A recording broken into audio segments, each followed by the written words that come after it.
And welcome to Full Disclosure, a podcast project designed entirely to let me spend more time with interesting people than I would ever get on the radio. KT Tunstall, welcome. I'm honoured. Well, I am honoured. And I think we can begin at the end, so to speak, because I saw your latest project last night. I saw Clueless, the musical, at the Trafalgar Theatre. Oh, you're my first judgment. It's so good. Oh, yay! It's so good. I mean, you must have an inkling of whether or not something has worked or not. Yes, definitely. I would say, though, that I am not...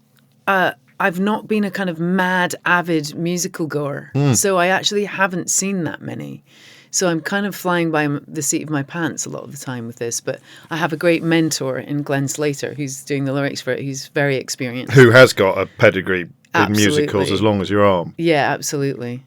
So how did you end up doing it? I think it was a lockdown thing, wasn't it? Not that project particular, but musicals in general. Lockdown was obviously challenging for everybody in many different ways. And there was a huge silver lining in it for me where I really, really appreciated having downtime where I was not gigging. And that had not happened for 15 years. And I really realised I was a bit burnt out and that it was time to just try and expand creatively a little bit and do something else.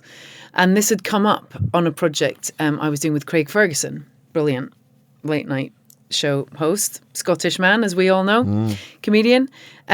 He had a film called Saving Grace, which I'm now doing music and lyrics for that show. But Glenn was actually originally the lyricist on that project as well. That one's been going even longer than I've been on this one. And Glenn's politely stepped off that a while ago because he had too much on, and then got in touch with me during lockdown saying, we're going to try and do Clueless original music. Would you like to be the composer? I mean, absolute no-brainer. Is it? I mean, it's such a modern classic. It's such a brilliant piece of work, and you know, it has remained like a zeitgeist cultural. It really has. I took my 16-year-old who loved it every bit as much as I did. Oh, I love to hear that. That's great. The full generational spread. The audience was absolutely rocking. I know, isn't it great? Really, really good. And it's not a jukebox musical because the songs are original. They're original. It's jukebox in the sense that my idea that I brought to the project was, as soon as I heard that we were staying in the 90s, I was delighted that we weren't sort of trying to remake it in any way, was to come up with this sort of playlist of North Star 90s hits that we would pay homage to without ripping off, but that you would be listening to a song and go, hang on a minute, this feels a bit like NSYNC, or this feels a bit like Green Day, or this feels a bit like the Primitives, or whatever. And before you could actually work out what we were referencing, you're actually listening to a brand new song. It is. I'm sure it's going to be a triumph. People can make their own minds up, and I would urge them to do so. As I said, we've begun almost at the end. It's not quite the end, is it? Because you're 50 this year, I think. I'm allowed to say that. I'm allowed to say that. Of course you are. I mean, it is. It feels very much like a new chapter. So it does feel like a beginning in many ways. It's a huge year. It's a huge year. Yeah. 20th anniversary of Eye to the Telescope, and your 50th year, and a massive knees up and at the Royal Albert Hall in June. Yeah, the 30th anniversary of Clueless, the movie. 250th anniversary of Jane Austen, Emma, which is of course the basis of Clueless. So it's a nice cosmic alignment. I think things like that are always a good sign. There's a symmetry. Well, let's get back to the beginning. I'm adopted as well. Are you? Yes. I didn't know that. There's always a pricking up of interest, isn't there, when you meet a fellow? Yeah. And like you, my experience was very much from an incredibly early age with adoptive parents who were wonderful and who never kept it from us or kind of sprung it on us. It was like that for you, I Absolutely. think. And thank you for sharing that. I had no idea. Well, I mean, given that you've done the TV show and you talk quite widely about getting back in touch with your half-sisters and your biological mother, it makes up quite a big part of your biographical kind of detail, because you've always been very comfortable talking about it, but it's not, I mean, if you're anything like me, it's not necessarily the beginning, the middle and the end of you. No, and it can be confronting, and it can be uncomfortable and difficult for my family, because they're my family. Yes, exactly. And of course everybody gets very excited about your other life that you didn't live and all the details, and sometimes that can overshadow your actual family, exactly. and they don't get as much love really from a kind of public eye point of view. Yes. But I felt, I had to make the decision, and it was a conversation I had with my record label. I was like, do I want to talk about it? And I felt I just can't really tell my story without talking about it, because I'm the only musical person in my whole family, and I'm sure that happens sometimes, but music is often hereditary and learned in the home. And I grew up in a house where we didn't listen to music. There was no music collection. I was the only one playing an instrument. So you are going to feel what's the and it's a huge testament to my parents that they recognized that and massively encouraged me, got me lessons, and encouraged me to do something they didn't do. So Dad was a physics lecturer, yes, and Mum a primary school teacher. So what did you do at home when other people would perhaps have been listening to the My Human dad League? was like quintessential bonkers mad scientist. So one of his favorite games, which I love, and Dad's passed now, so no one can get him in trouble. But he used to take me and my big brother to his physics lab every night. So he'd be doing experiments all day.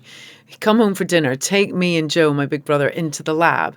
And one of his favourite games was using liquid nitrogen from a large canister that kind of sat on a trolley dolly, like a little triangular dolly. And he'd take the canister off, slosh liquid nitrogen all the way down his corridor, and then tell us, don't touch, your fingers will burn off, and then push us down the corridor. And it was just the most amazing experience as a kid. It's just like dry ice and bubbles and low lighting. And then his corridor was the only corridor in his faculty that needed a new floor. When did it kick in then? When did you realise that you had a musical It was bent? It was kind of from the get-go. I got very obsessed with the piano that my music do. From the age of 4, I begged for a piano and started getting piano lessons when I was 4 years old. But when did you hear music? I mean, the radio, or it would have been the radio. It would have been in your head, in the TV. Yeah, okay. Like, I think television was very different when we were growing up, and I was, and that we'd have, we'd be doing music at nursery school. Oh, yeah. And my nursery teacher remembers me desperately trying to work out how to play a guitar. And I've got like sheets of me trying to draw music before I could write. I'm like doing all these little dots and lines, and I don't even know where I saw it, but it was obviously just calling. Yeah. It was. And you something. I don't know whether adopted people think more about this kind of thing. Yeah. But you do start wondering about some sort of genetic memory or. Well, as I found out many, many years later, in 2019, my biological father, he was Irish, was a very good singer. Gosh. Yeah. So I'm always quite envious of biologically related families who play music and sing together.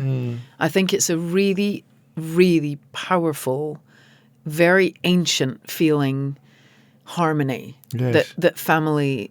Very Celtic. That related people can form together. Quite a Celtic thing as well, isn't it? Yeah, and they've just got that bond of knowing each other so well, and so I've always sort of been quite envious of that. And my sisters do sing, so we need to get on it and start an a cappella group, I think. So what else typified home? What was the kind of when you weren't trying to invent your own musical language? Yeah, we were very outdoorsy. My mum and dad met at. My dad had gone to Bangor University in North Wales because he was obsessed with mountaineering, and he was the president of the mountaineering club. And my mum was at teacher training college nearby and joined the mountaineering club because she loved it. And so that was how they met, was climbing mountains in North Wales.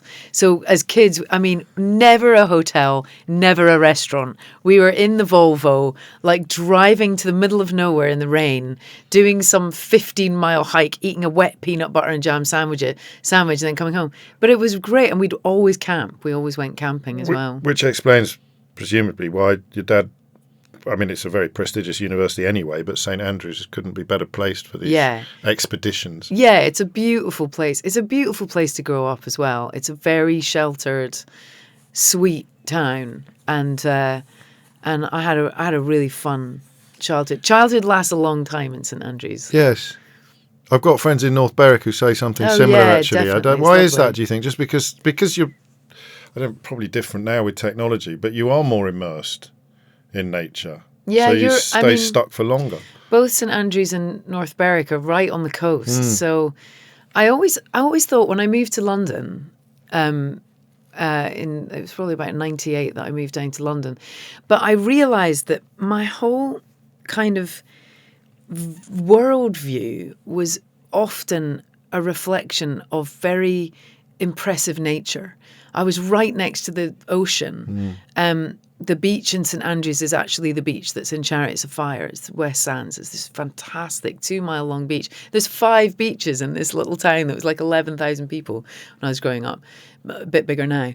But it's rocks and it's wind and it's sand dunes and it's mountains nearby and very changing vistas every minute with the weather, you know. And when I got down to London, I thought, God, all you can compare yourself to here is other people. Gosh. You're just shoulder to shoulder with other people. So no wonder ego's getting out of control and, you know, self-doubt creeps in and it's very overwhelming. And I really never got used to that. I never felt like a kind of that I was built for cities. Because it reminds you how small you are in a way, being exposed to big nature. Well, that was the strange thing, that I always loved that feeling of being small in nature. I really loved that's the other thing. Where I grew up, you got the most amazing view of the stars every night. It was just a show. And then you come down to London, it's like people who haven't seen them for years and years. And that's sort of like your spiritual reset in a lot of ways, is understanding that the universe is bigger than you. Your smaller problems are probably not as big as you think they are. But it's quite hard to kind of get that into perspective when you're just surrounded by people all the time. And also because it's probably subconscious. For lockdown, you got into writing musicals. I missed the sky.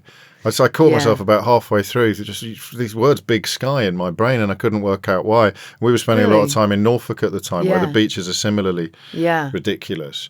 And I hadn't had a view that didn't have anything in it except nature. That for about 6 months, there'd be next door neighbour's house, or there'd be doing the radio show from the shed at the bottom of the garden, and something else shrinks, doesn't it? Not just your perspective. Yeah, I think it's very underrated in terms of our wellness.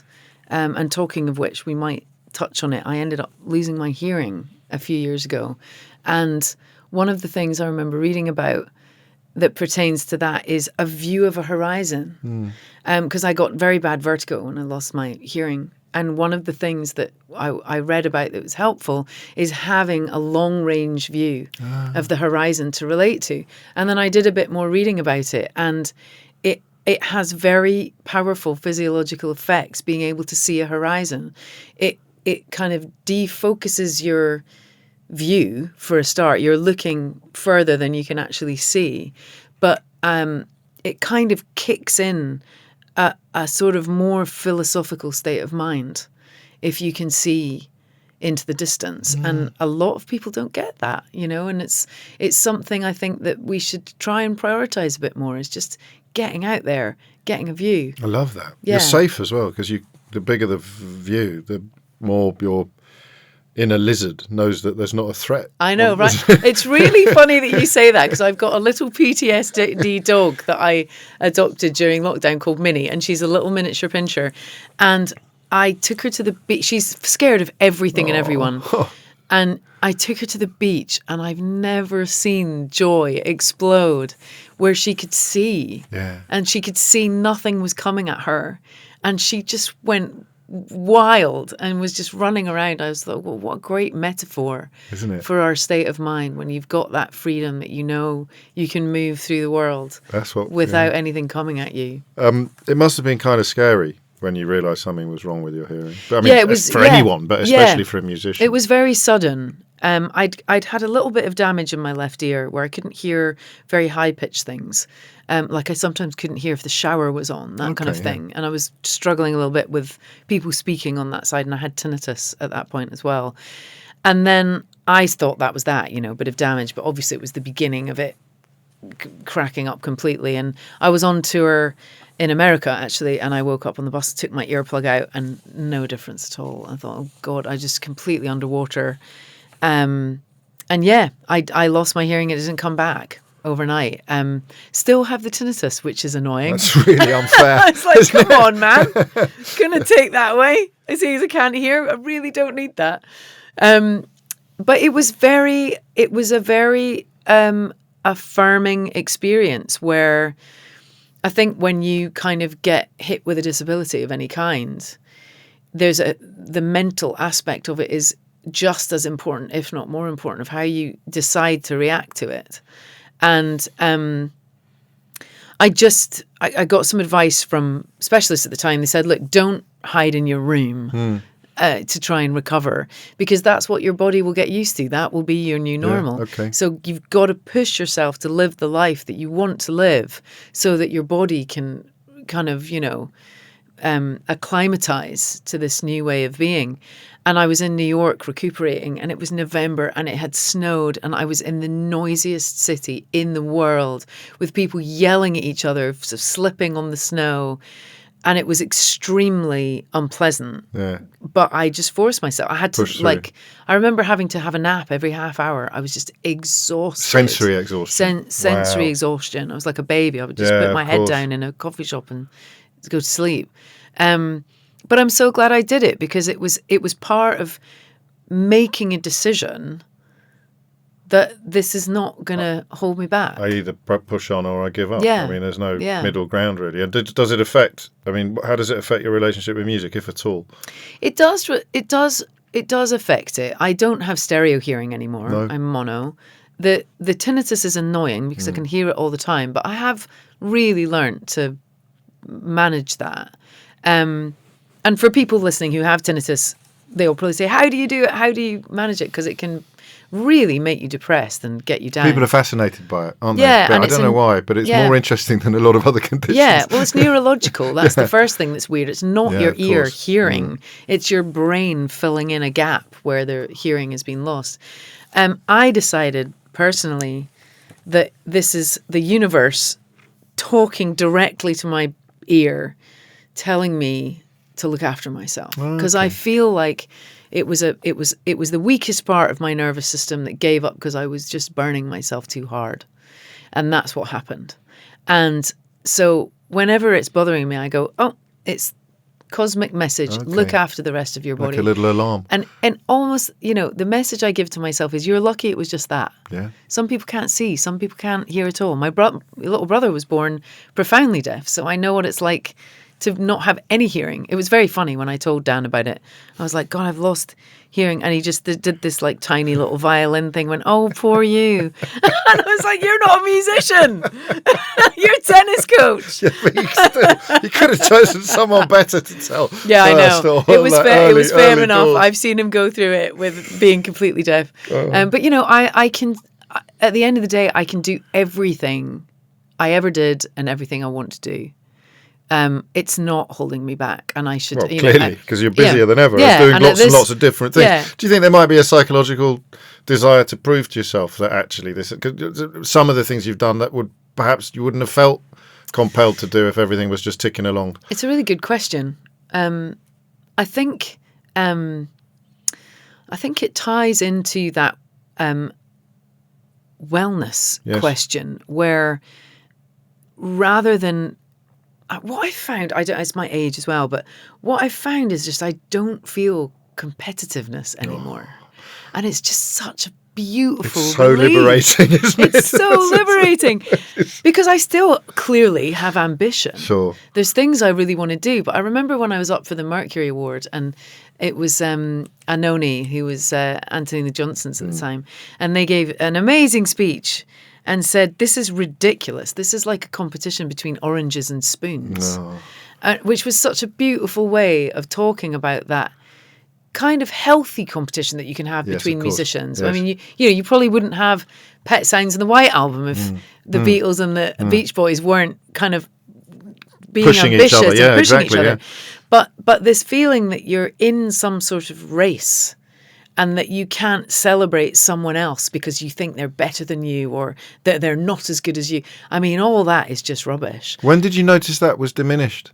I think that was the other really good thing about lockdown, that I was able to get lots of therapy. Of course. No, of course. Because the thing about being a public figure and a musician as well is that you can't really lose it. You know, you've got to keep yourself front facing and in a good position to do a show for people who've paid to come and see you.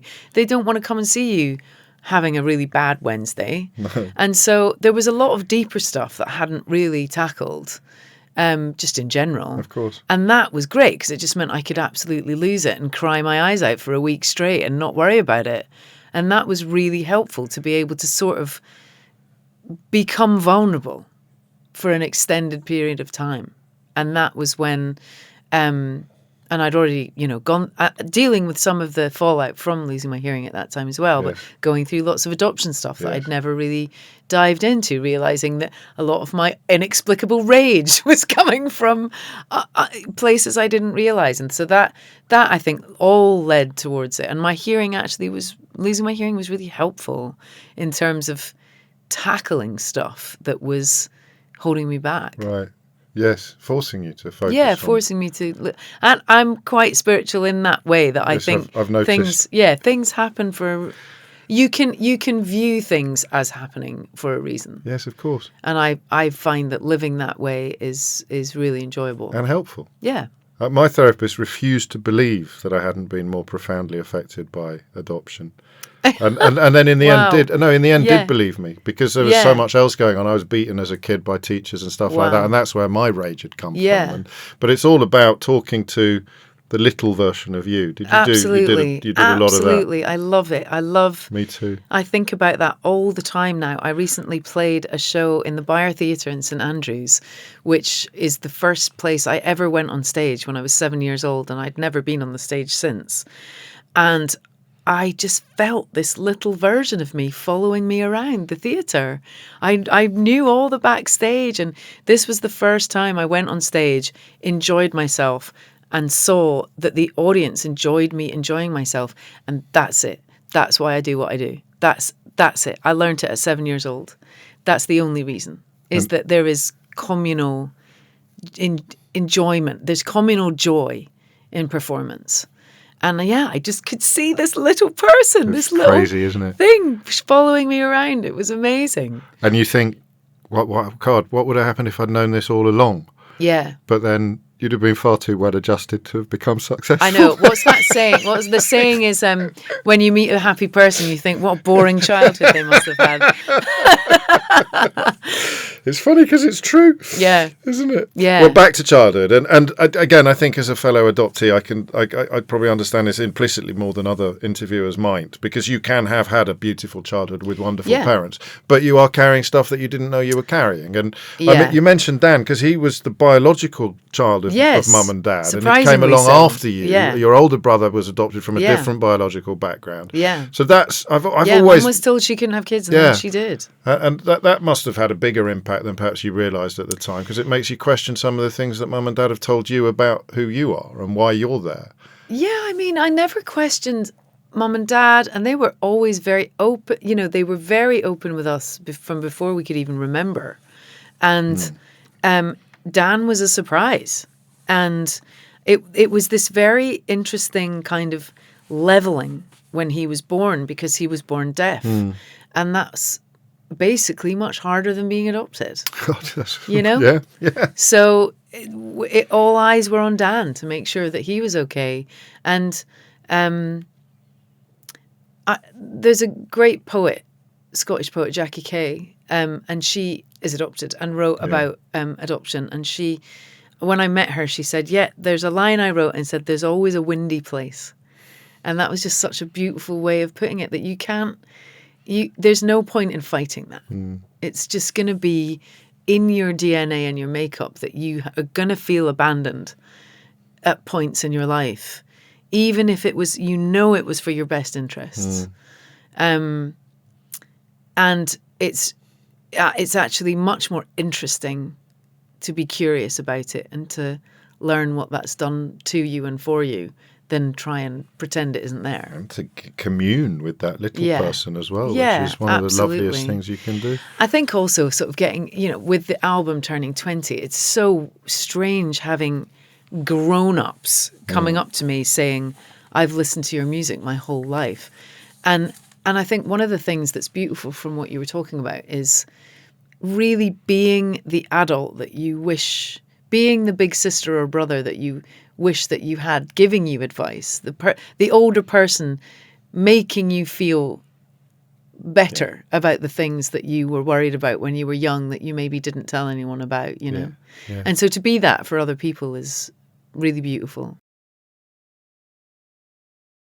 Let's get back to the music. What were you performing then when you were 7? What was the gig? It was a beautiful little theatre club called Stage One. It was so cute. And it was not like a sort of Disney prodigy little club. It was like there was a local dude who I don't think we ever met, but he was writing original musicals for kids. So it was things like The Railway Children. So it was about children at secondary schools being sent off during the war to live with other people in the countryside, and it was all sorts of kind of quite educational subjects that we would do little musicals about. But then I played Nancy in Oliver at school, which I love. That was one of the musicals that I just adored. That's a bit later. That'd be secondary school. I think I was 11 when we did that.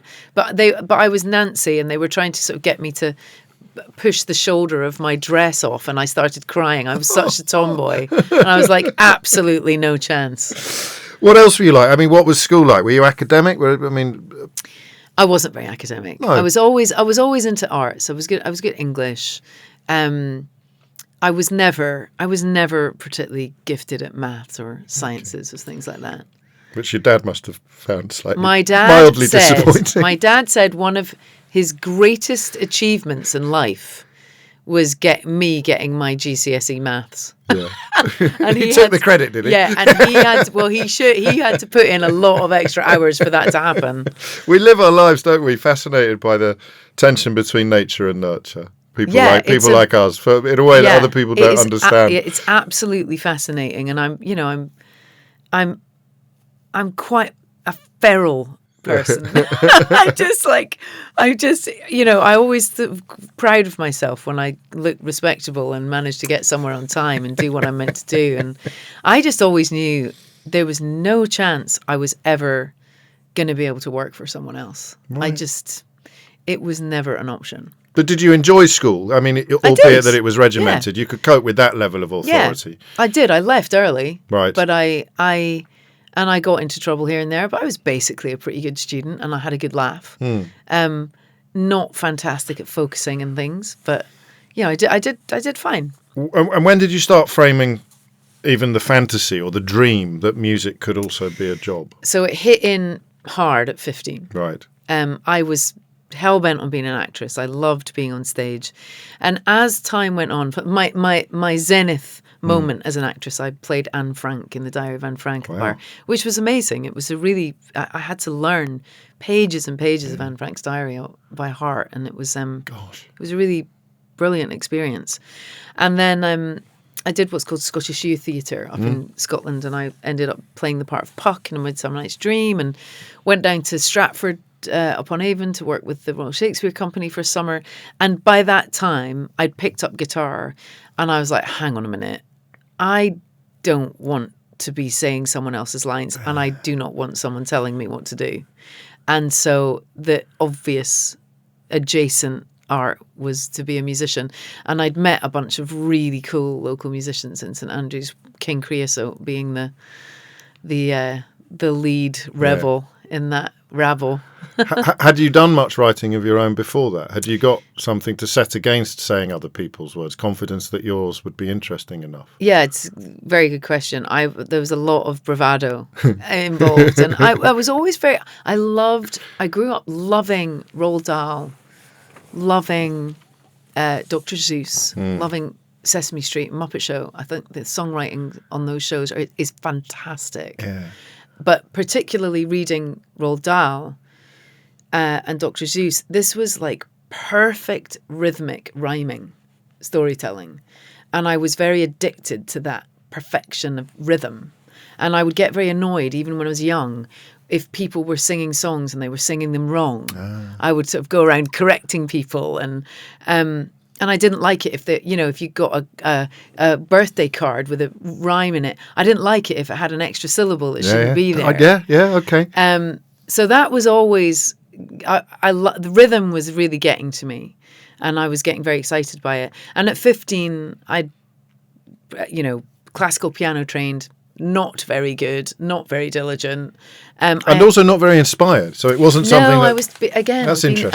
I was being instructed how to do it. This is how you do it. And I actually somehow weirdly managed to get a grade 8 distinction as a flute player. I feel like this was like some like weird alternate timeline that I was on, that I managed to do that.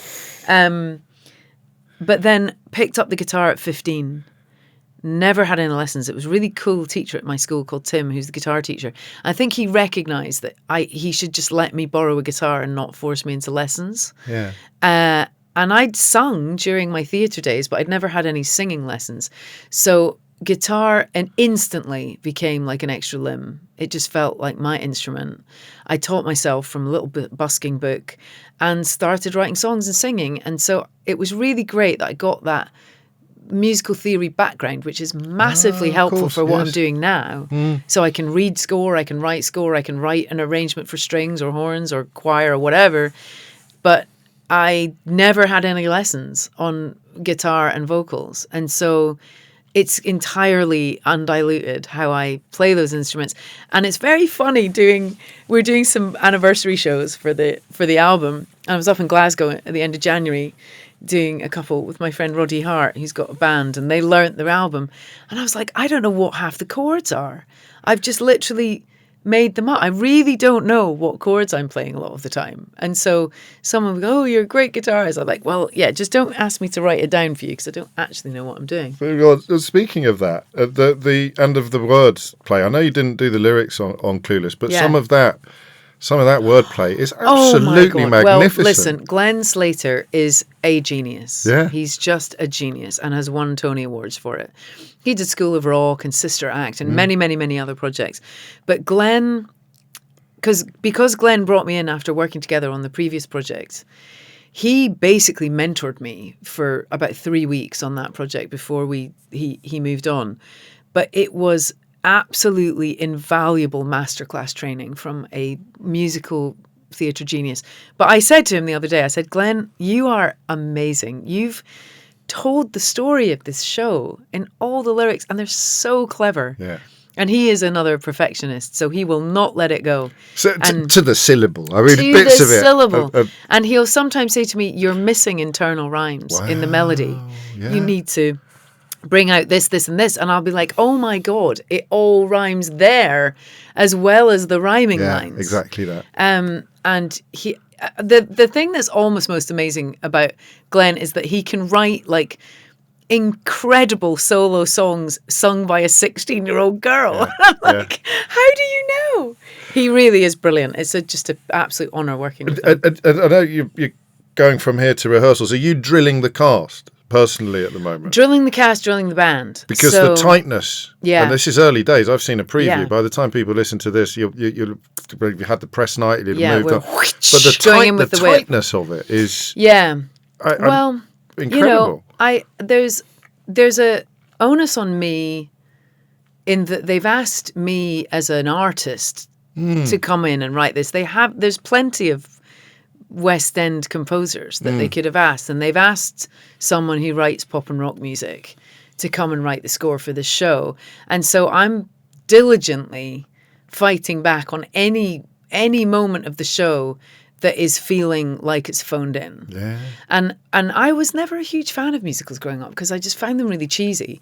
And I've sort of realised that the thing that makes them feel cheesy to me is the band sounds the same every single song. You've got a bunch of musicians and they're playing, so they might be playing different sounding songs, you know, in terms of style, but it's the same musicians every time. And I really needed with this show to bust out of that mold. And we've got this amazing drum kit that's electronic. It looks like a real drum kit by Roland. And there's 24 different sounding drum kits in this show. And we've got 2 keyboards that can sound like anything. So they are going from sounding like an indie grunge band to a boy band to Alanis Morissette to, a ballad. It's just fantastic. And Amy Heckerling's authenticity, and when I hear about how she fought at the time to get it made, to keep this real, the way that she wanted it, with the language that she wanted, with the subject matter that she wanted, I was like, the least I can do is make sure I am proud of every single moment of the music in the show. And also, because I wasn't a big fan of musicals, I was like, I want to make a show that people who think they don't like musicals will enjoy. And I want all the husbands and little brothers and, and sisters who don't like girly stuff to come to this show and go, do you know what? That was brilliant. And it was really fun. And the music was really cool. And everyone in it is a brilliant singer, which doesn't always happen in musicals either. Someone might have been hired for their dancing or their acting, but they're all of which is superlative. But everyone who gets a solo, they're smashing it, smashes it out. And that was definitely a challenge as well, because actors who come through musical theatre training are given quite a specific voice training, and it's quite a specific way, a very, very articulated, a lot of vibrato. Of course, yes. A lot of posture stuff. Yes. And of course, a lot of that is not conducive to rock music or pop music. It's a lot more relaxed. It's a lot more thrown away. There's stuff that's shouted. So Josh, Keelan Macaulay, who plays the Paul Rudd character, there's a great turnaround in the show where he starts off as this kind of indie grunge kid and has a kind of Green Day style Nirvana song. And then in the second half, when he's becoming all het up about Cher, he flips into this boy band. And so we really had to work with him to get his his Green Day voice, so that it's a surprise when he sings like Justin Timberlake. And he is up there. And he absolutely... Those notes are high. Yeah, he's holding his position for applause for a long time after that song. It's brilliant. And I'm interested in what you said about competition. And when you were at your most competitive, do you think you could have enjoyed helping other people perform brilliantly as much as you're clearly enjoying it now? Or would there have been a tiny little bit of you that was thinking, out the way, I'll do this? Yeah, I mean, it's so interesting when you think about ego with performance and with art, because it's impossible to do without it. You've got to have an ego. And my God, imagine how boring it would be if we didn't have these outrageous characters in music and art and film. The possible downside of that ego that you have when you're younger, that gives you the fuel to succeed, because it's so hard to succeed. Yeah, of course. It's 1 in a million chance that it's going to work. That drive and kind of confidence, whether it's real or not, I think is probably a bit prohibitive of being very generous at the same time. Yes, exactly. So I've noticed quite a lot of people who get to this stage where it's just like, it's time to give back. Okay. And you're deriving enormous satisfaction, clearly, just from the way you were talking about that process with... Yeah, huge. And I think one of the important things with Clueless is there was a lot of films that came out off the back of that movie, but it was very much one of the front runners of that genre and kind of created that genre, really. Yeah. But there's no meanness in it. No. A lot of the other ones have got quite kind of... They've got some nasty streaks in them, and it's enjoyed that they're a bit bitchy, if I'm allowed to say that. Yeah, of course. But this one, they've got such great intentions. Like, Cher is just really... I mean, she's doing it wrong all the time, but she's really trying to help other people. And what I love to remind people of the story is that her mum's died when she was tiny, and her dad's kind of absent. She's basically trying to parent herself. And we can all relate to this, effort to try and control the world around you to stay sane. She's carrying trauma, isn't she? She's carrying trauma, exactly. Tell me about the first time you stepped onto a stage with your guitar.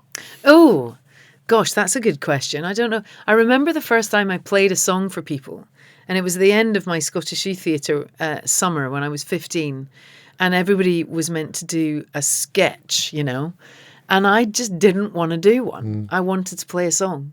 And that was the first time I played a song. It was one of my very early new songs. And it went down well. So it was a good start. It was a positive start. And So if I'd met you at 15 and said, what do you want to be when you grow up? It would have depended on where we were in the year. You'd have said an actress, but then after that summer in Stratford, you'd have said... I would have said a musician. You wouldn't have said a pop star or a rock star, no. or you'd have said, I want to be a musician. Yeah, I never had any aspirations to be famous at all. It was absolutely... I mean, I think I wanted to be successful. Sure. For sure. And I've kept journals since I was very young. So I have a bookcase full of it. It's like a backup hard drive. So I can just go to whatever year and actually read what my thought processes were at the time. And, I think there's sort of part of me that's maybe a bit embarrassed that if I wanted to be famous or well known. But when I've gone back and written about it and read back over that time, I really wanted to be successful. And I think that I knew that it was just a baked-in side effect, that if you're successful as a musician, then people are going to know who you are. But it wasn't driving me, for sure. I wasn't even that bothered about making lots of money. My mates in the Fence Collective in Fife, we were all just living in little cottages with no heating on the outskirts of town and just, making 4-track music into the night. So what did success mean then? What do you think, what does it say in the journals? How would you have... Success was 100% not having to have another job. Just doing enough. That was it. That was the extent of it. I don't care if I can't buy new clothes or can't go on holiday. I just do not want to work a job that isn't music. And so then we've got, I don't want to skip over the year that you spent in America because I don't know how seminal that was. Oh my God, it was so formative. Yes. I actually spent 1979 in California because my dad got a sabbatical to UCLA. So my first memories are California. Because I think it was just such a crazy more massive change. Beaches and more big skies. And just sunshine and neon colours and grape flavour. And I remember Christmas in LA and they just go absolutely nuts, And it's so funny because I lived in the valley and the houses in the valley are covered in snowmen and, and it's like 25 degrees. But the scene in Clueless of the party in the valley is literally where I used to live when I was a kid.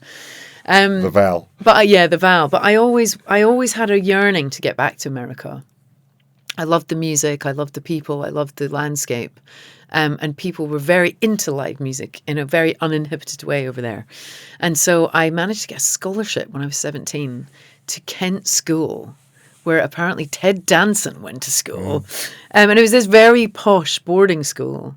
But that was where I formed my first band. It was where I went to live gigs for the first time. I'd never seen live shows. I think I saw the Waterboys climbing through the student union toilets in St Andrews, and that was it. But, I saw Van Morrison, I saw Fish, I saw Grateful Dead, and it was a huge kind of widescreen moment of my life. And also adds to the idea that anything's possible, or that I mean the American dream, right? Yeah, of it course. was just that there was this is the happy campers that we're happy campers, because my pothead guitarist wanted to call the band THC and I said that we couldn't. Love it. But I did a 2,000-mile road trip with my best friend Amanda, who's still one of my best friends, and I heard a lot of music for the first time. I hadn't really listened to a wide catalogue of music, and that was when I first started really listening to music.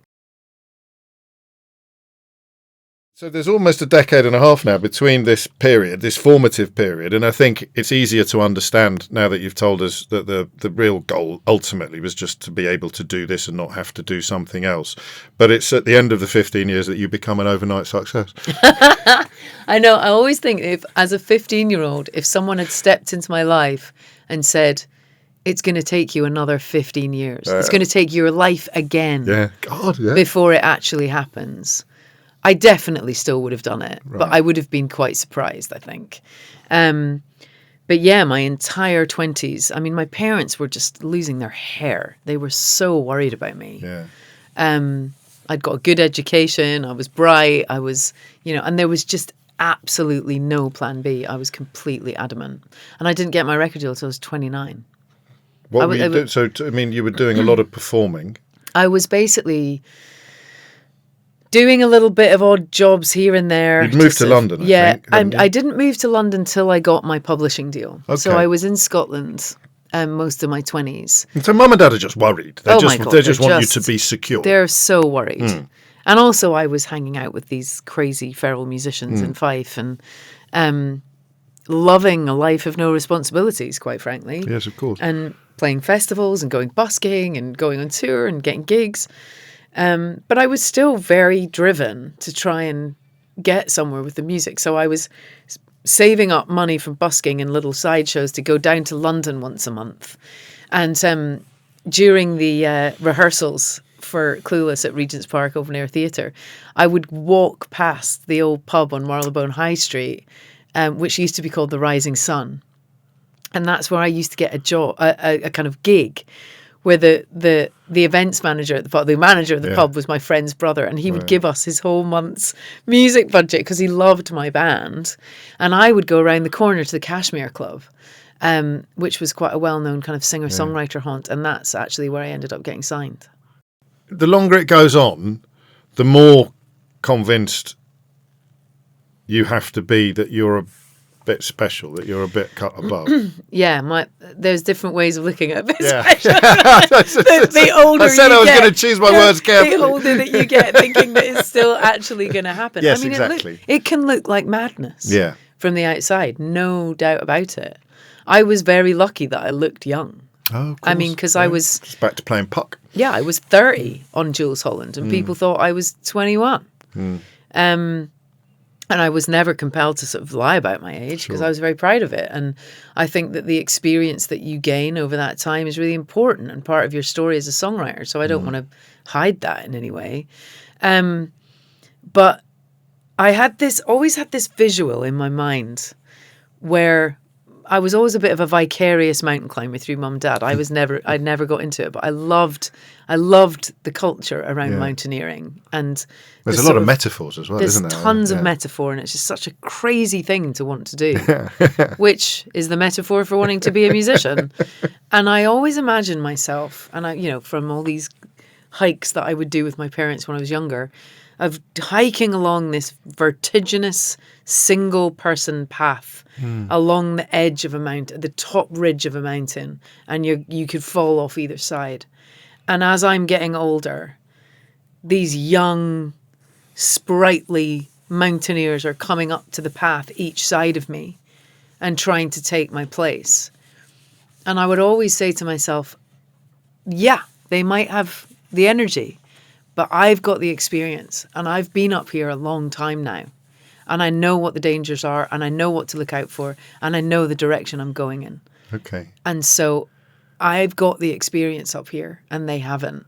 And so use that and just follow your gut. You know what you're doing. And I don't know. I mean, I look back at, honestly, I don't know how I had the resilience to keep persevering at it. And how close did you come to knocking it on the head?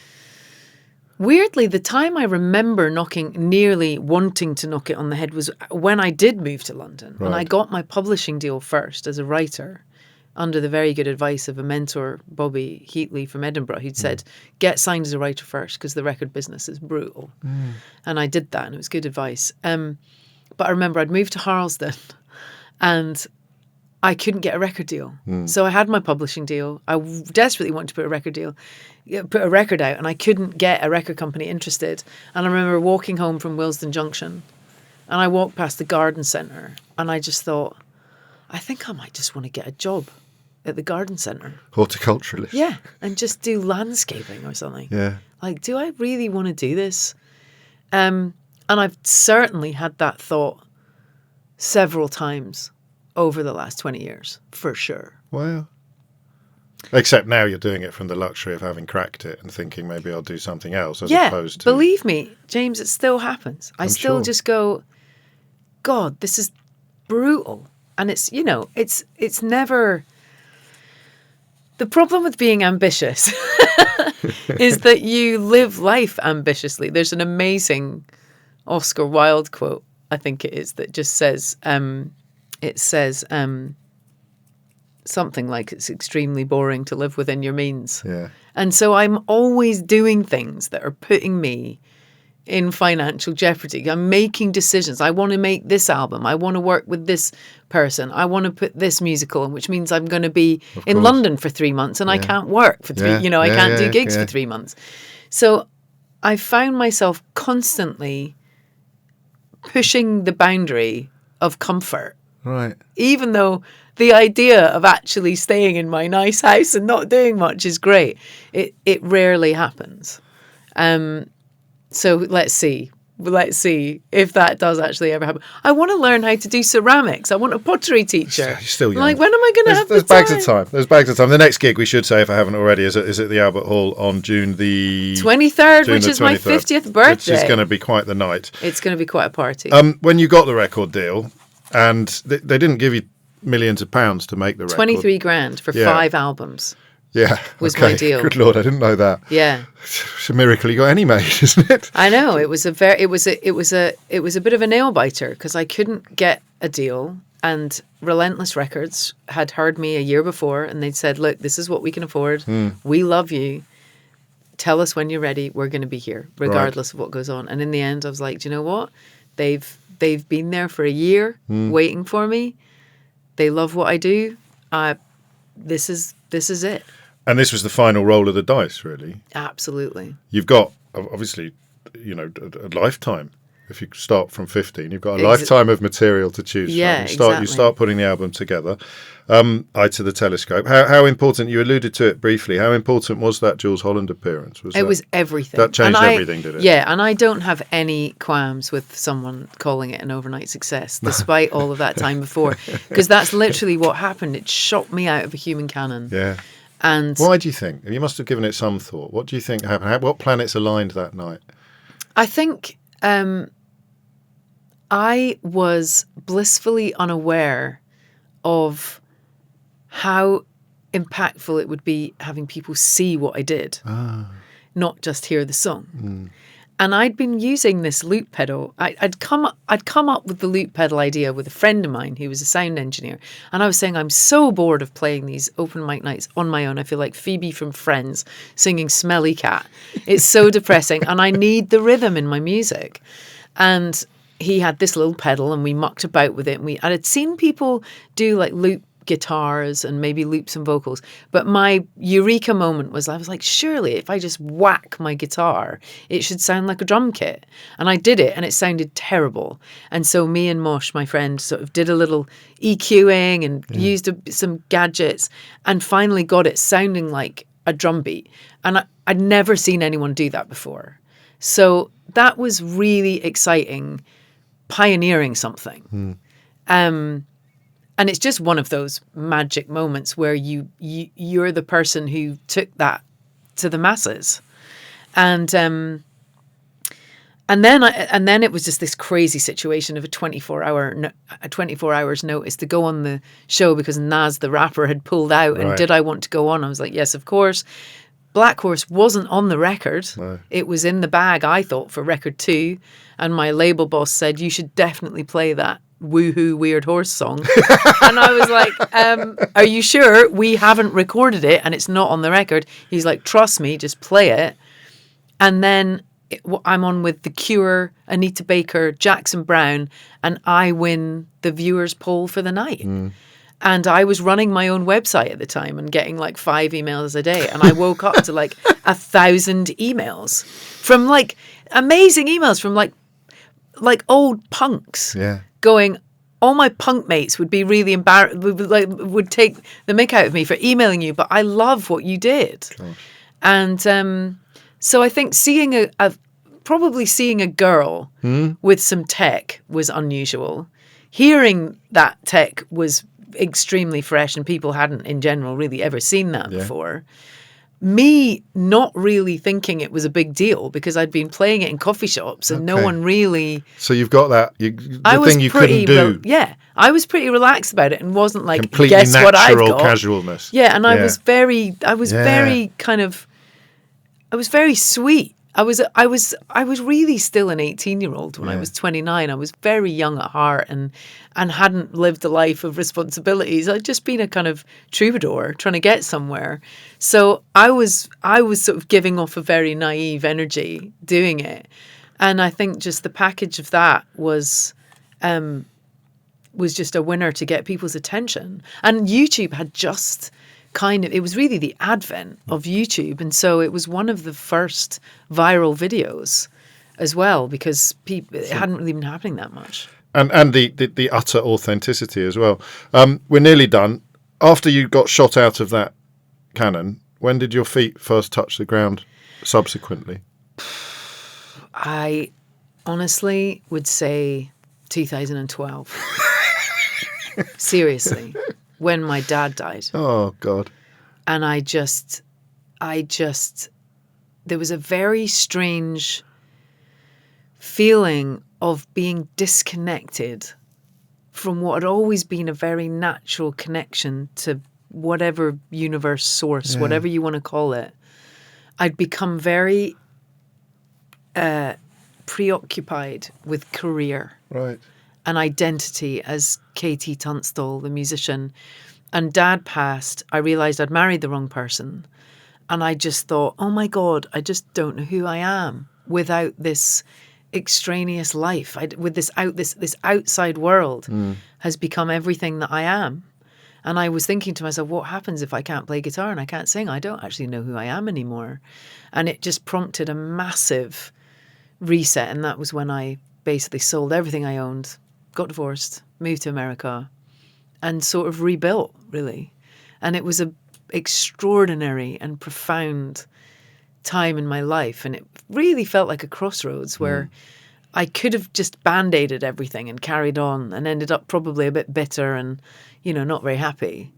And actually where I went was just so much more exciting. And now I just I have no idea what's going to happen next, and it's the best. Which leads me to my final question. I don't know why the word relish kept popping into my mind then. Well, you wanted to do things with relish rather than just because that's what you've been doing for ages. There's a lot of relish in your life. There's tons of... I love a bit of relish we all love a on bit a burger. Of yes, but I think, when I think back to that first record, it was entirely from passion. It was entirely from having to say something. It wasn't because I wanted to make a record. It was because I had to make a record.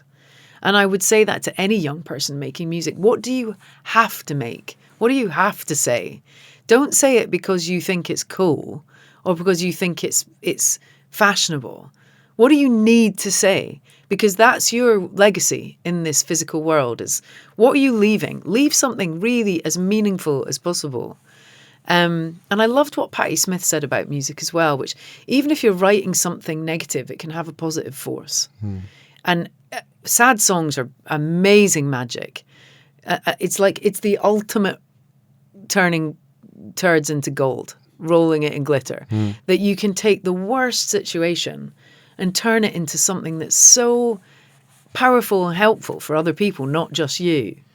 And so I think I remembered, right, that the success and the reward does not come from trying to be successful or trying to achieve rewards. It comes from what you really, really want to do, what makes you really buzz. KT Tunstall, thank you. Thank you so much.